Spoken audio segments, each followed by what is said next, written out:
Olá pessoal, tudo bem? Espero que vocês todos estejam bem, para a gente dar continuidade aqui aos nossos estudos, mais um encontro de cargos e salários.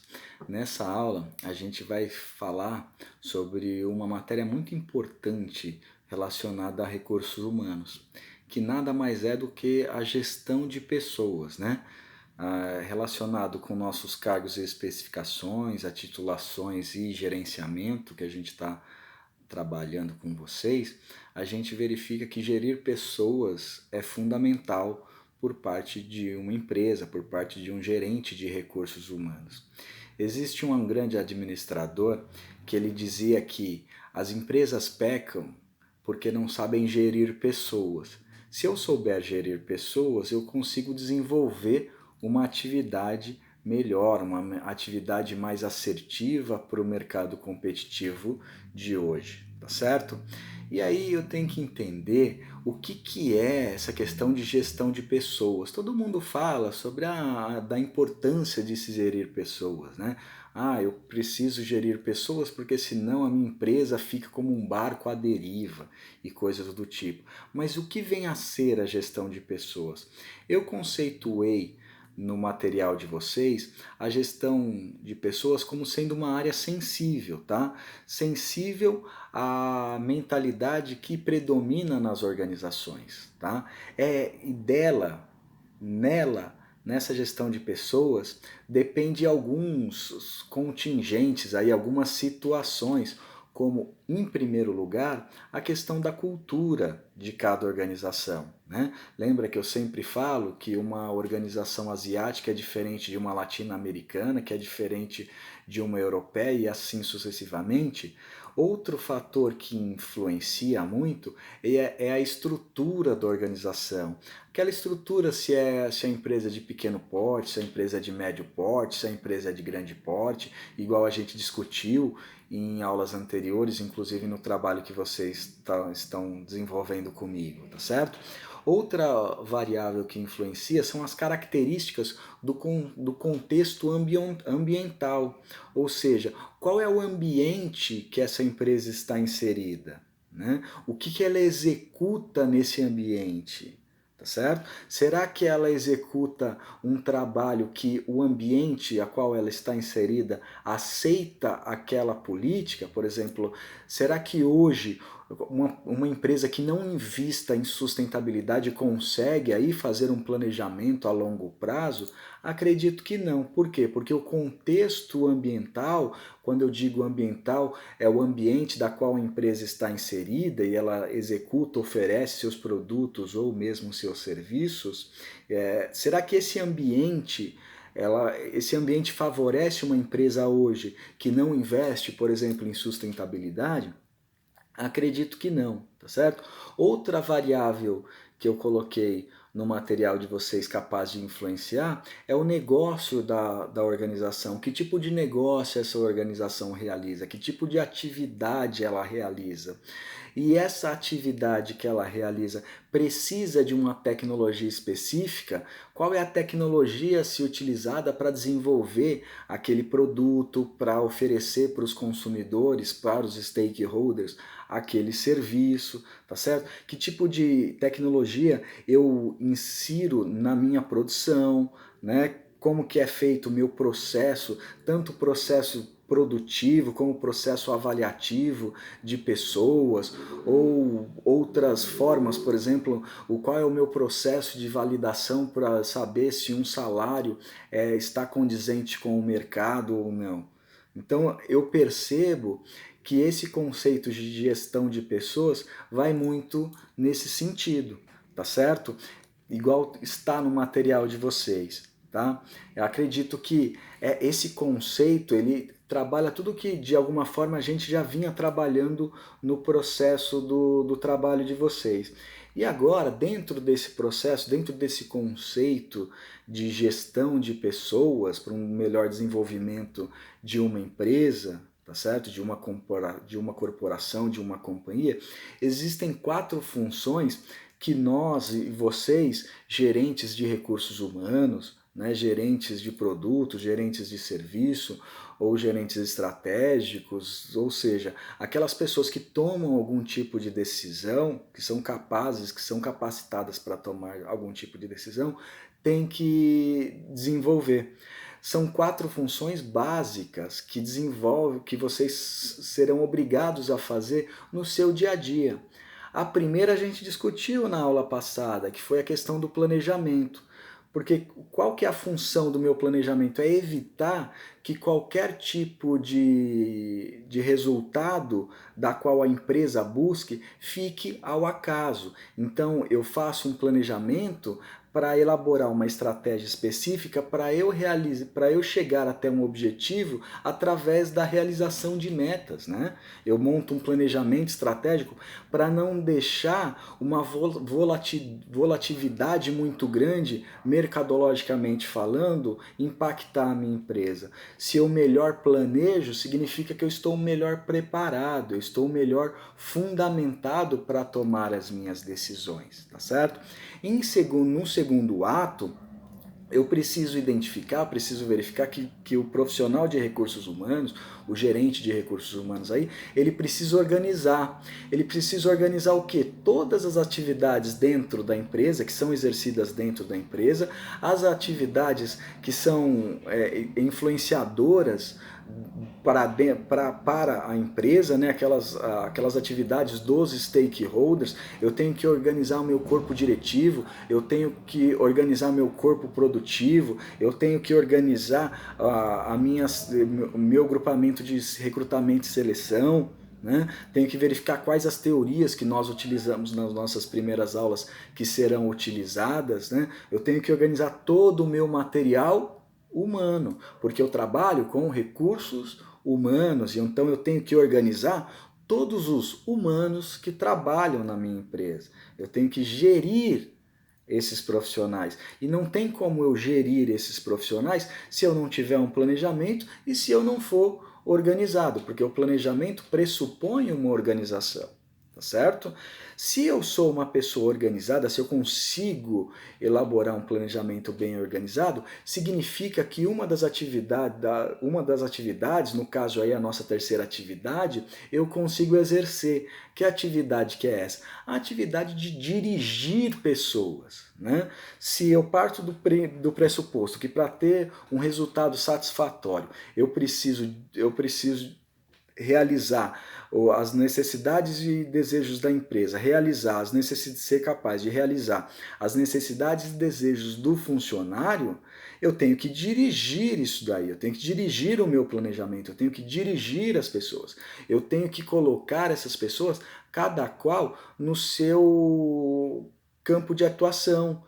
Eu tenho que verificar que tipo de atividade é melhor elaborada por um determinado profissional. Eu tenho que separar as atividades, eu tenho que separar esses profissionais e eu tenho que dirigi-los de que forma? Fazendo com que eles confiem na minha direção, para eles fazerem exatamente o que eu estou pedindo como gestor de recursos humanos. Porque se eu estou pedindo como gestor de recursos humanos, significa que essa ordem vem de cima, lá do corpo estratégico.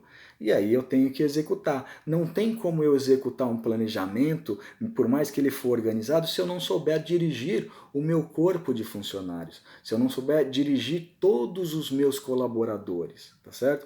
Quando eu consigo dirigir esse meu corpo de funcionários, esse meu corpo de colaboradores, eu consigo controlá-los de uma forma mais eficaz. Controlá-los de que forma? Avaliando o trabalho de cada um, tá certo? Avaliando se o funcionário X é eficiente e eficaz, se o funcionário Y é apenas eficiente, mas não é eficaz. Então, quais as características de cada funcionário a empresa busca e no que eu posso melhorar para esse funcionário? Então, eu tenho aí um planejamento que é organizado. Se ele é organizado, eu consigo dirigi-lo, e se eu consigo dirigi-lo, eu consigo controlá-lo. Dessa forma, eu não caio num acaso mercadológico, tá certo?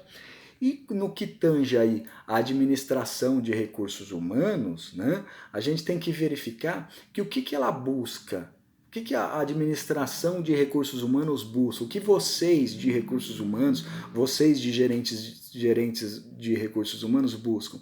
Na verdade, vocês procuram, né, ajudar o administrador geral, o gerente geral, a desempenhar todas as funções que antigamente era feita por uma ou outra pessoa. Você começa a integrar essas funções, fazendo com que as decisões sejam fundamentadas. Porque antes você realizava um trabalho sozinho, né? Agora, como gestor de pessoas, você não é uma pessoa específica, você é um gestor de pessoas. Se é gestor de pessoas, eu tenho que trabalhar em equipe. Equipe com os meus outros gerentes. Para quê?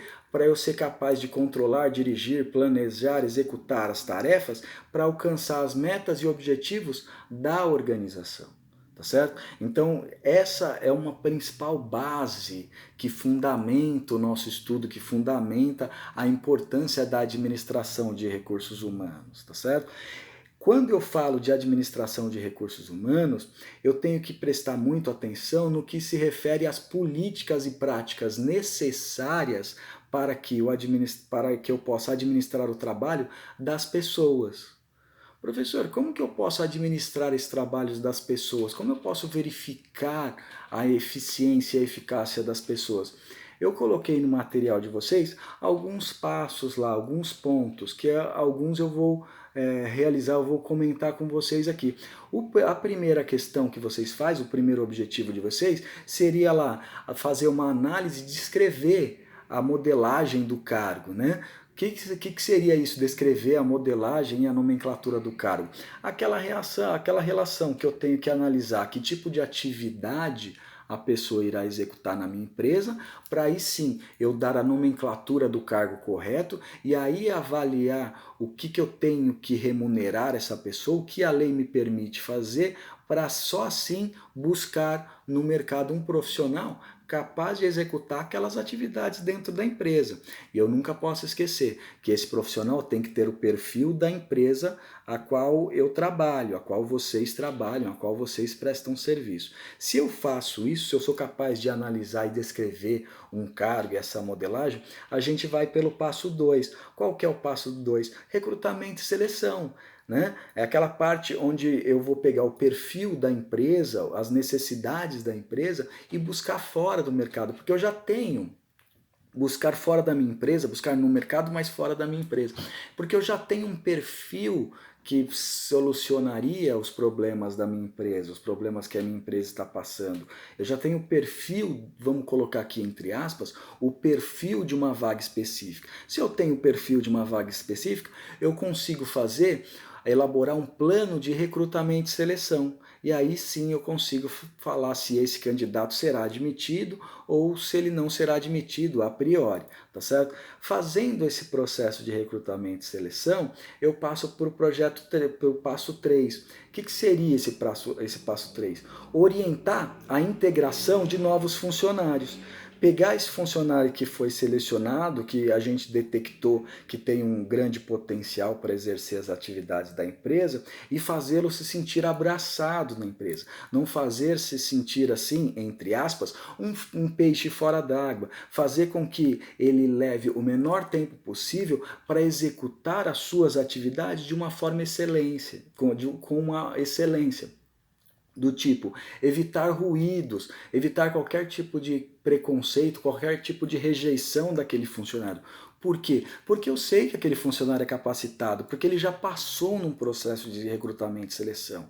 E eu tenho que fazer com que aquele funcionário realize exatamente aquelas atividades que eu, como gerente de recursos humanos, fui capaz de ver nele, fui capaz de identificar nele através daquele processo de recrutamento e seleção com dinâmicas de grupo,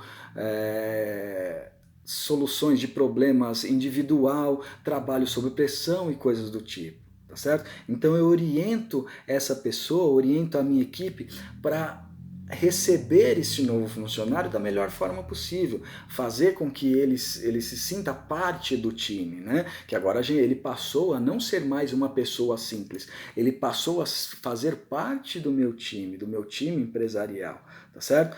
E com isso, quando eu faço essa integração de uma forma bem simples, evitando qualquer tipo de ruído, eu consigo fazer o passo 4, que é a administração de cargos e salário. Ou seja, eu já fiz a nomenclatura do cargo, agora nós vamos trabalhar em cima do salário dessa pessoa para que ela se sinta motivada lá dentro da minha empresa, tá certo? Se eu fizer uma administração certa de cargos e salários, eu começo a verificar quais são os incentivos salariais que essa pessoa pode perceber, ou seja, aquele incentivo que a pessoa recebe diretamente, aquele incentivo que ela percebe por ela mesma, não a sociedade, mas por ela mesma, aquele recebimento direto.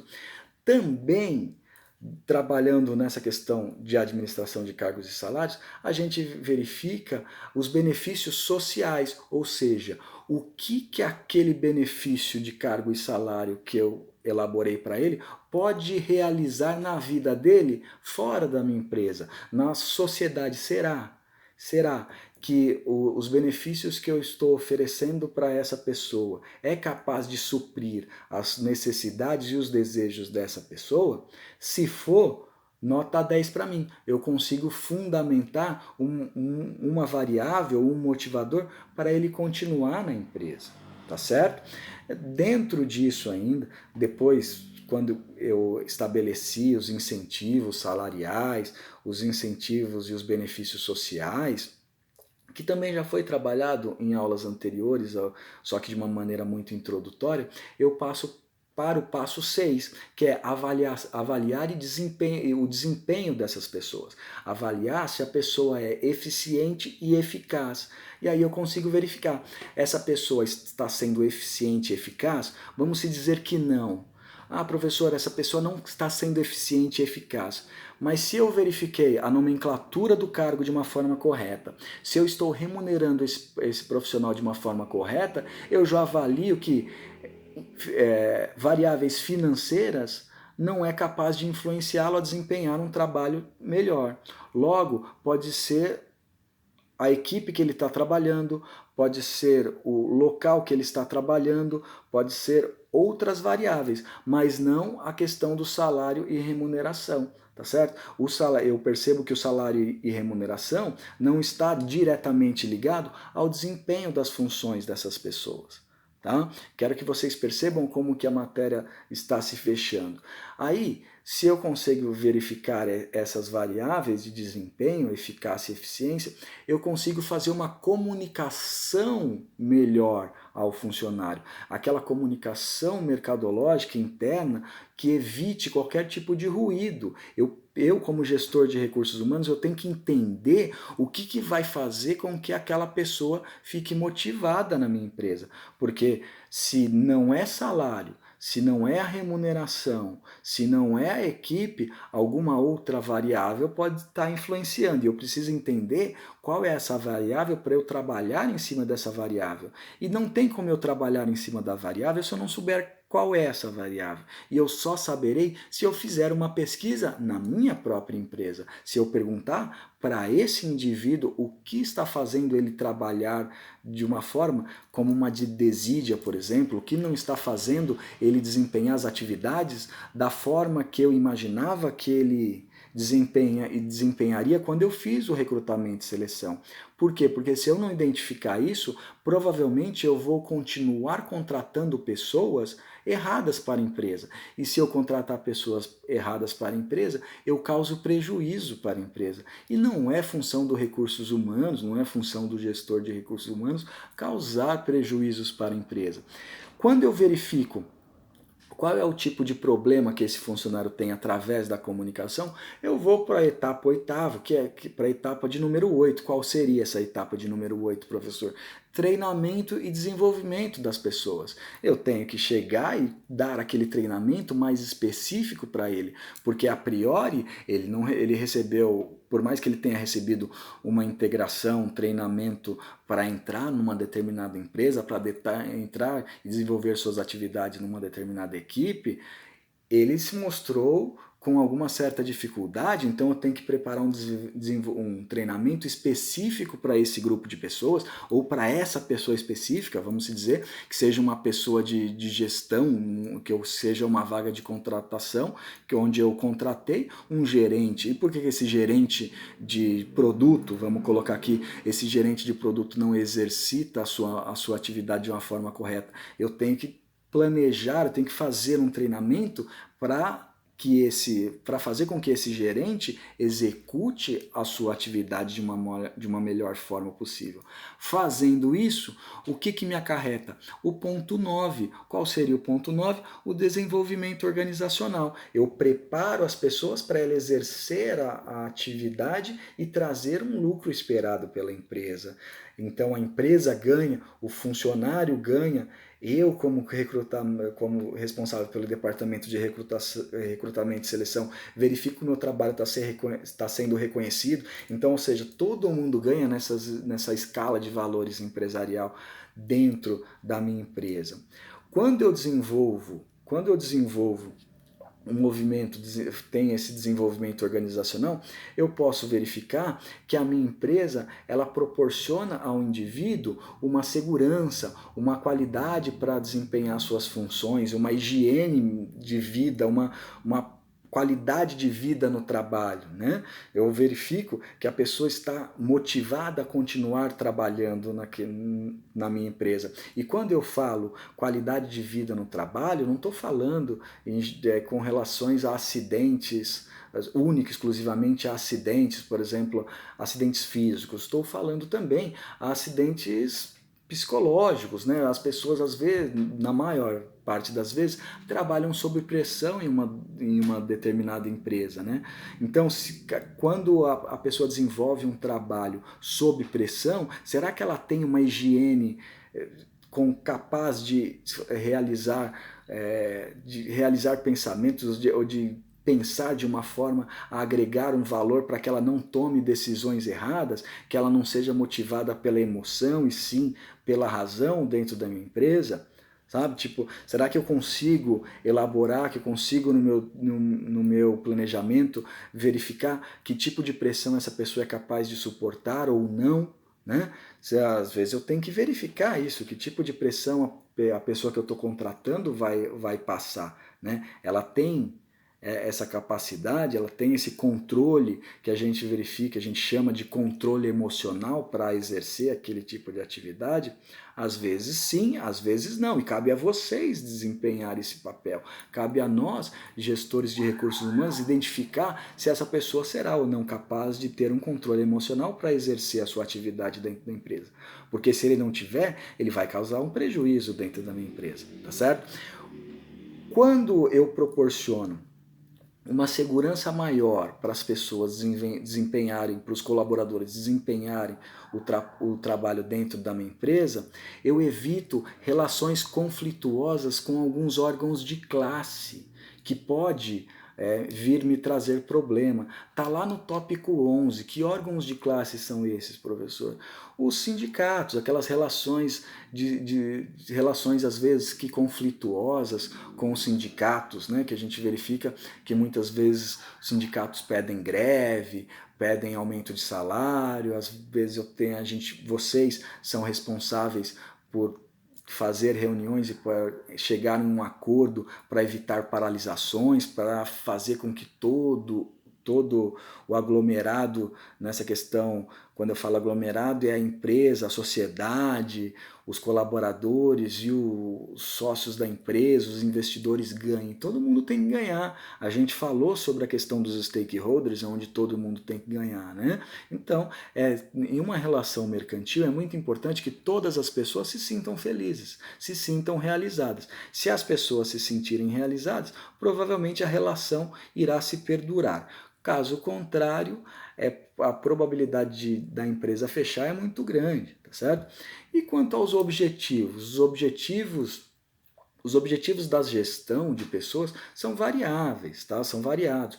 O primeiro objetivo que a gente tem quando a gente fala em gestão de pessoas é ajudar a organização a alcançar seus objetivos e realizar sua missão. A primeira coisa é isso. Se eu sei gerir pessoas, eu estou mais perto de fazer com que a empresa realize sua missão, realize os seus objetivos, cumpra as suas metas. Esse é o primeiro objetivo. Porque o funcionário, o colaborador contratado, ele tem o perfil da empresa. O segundo objetivo que eu coloquei no material dos senhores, proporcionar uma competitividade da organização. Competitividade aonde? No mercado que ela atua. Tá certo? Porque eu tenho um profissional que ele é organizado, eu consigo fazer com que esse profissional execute suas atividades de uma forma que a empresa ganhe, e ele ganhe, todos os stakeholders ganhem, e ainda proporciono uma competitividade da minha organização no mercado em que ela atua. Tá certo? Eu evito que esse funcionário saia da minha empresa para desempenhar a atividade em uma outra empresa. O que a gente vinha falando logo nas nossas primeiras aulas? É muito difícil você contratar, né? Você selecionar a pessoa. Isso é muito difícil. E o mais difícil ainda é você manter a pessoa motivada na sua empresa. Né? Isso é muito difícil. E a gente verificou até que uma das alternativas seria um plano de negócios dentro da própria empresa, através de um plano de carreira ou coisas do tipo, não só para ele, como para os filhos, ou para os colaboradores, ou para a própria sociedade, não é isso?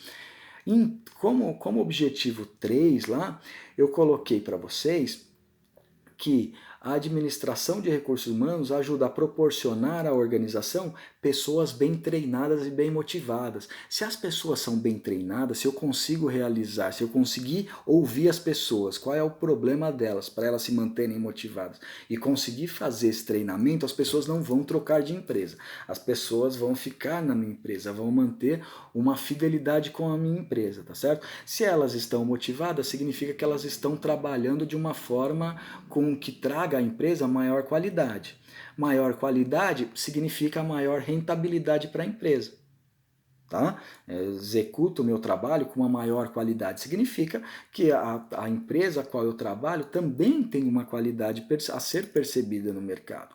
Com isso, eu passo para o objetivo 4, que é aumentar a autoatualização do funcionário. Ou seja, eu consigo inserir na cabeça do funcionário o quanto é importante e o quanto é satisfatório ele estar aptos a novos processos de trabalho. Professor, por que novos processos de trabalho?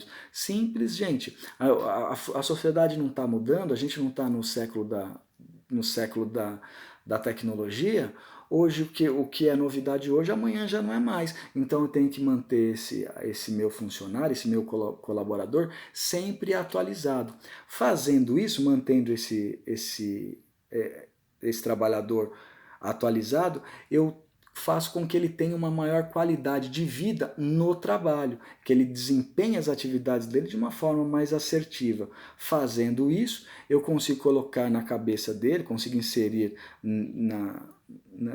inserir como objetivo dele algumas mudanças. Que mudanças são essas? Há mudanças comportamentais que a empresa geralmente passa, as mudanças de processo, as mudanças tecnológicas. Essas pessoas ficam mais aptas a serem mais receptivas a mudanças, tá certo? Fazendo isso através das políticas, tá certo? Políticas éticas de comportamento socialmente responsável que tem na empresa. Tá certo? Que políticas responsáveis são essas, professor? Lembra que a gente falou no começo agora dessa aula, e a gente sempre fala nas aulas que a empresa precisa surpreender o mercado e atender às necessidades? Qual que é uma necessidade atual que a gente tem percebido no mundo contemporâneo? Não se fala tanto em sustentabilidade.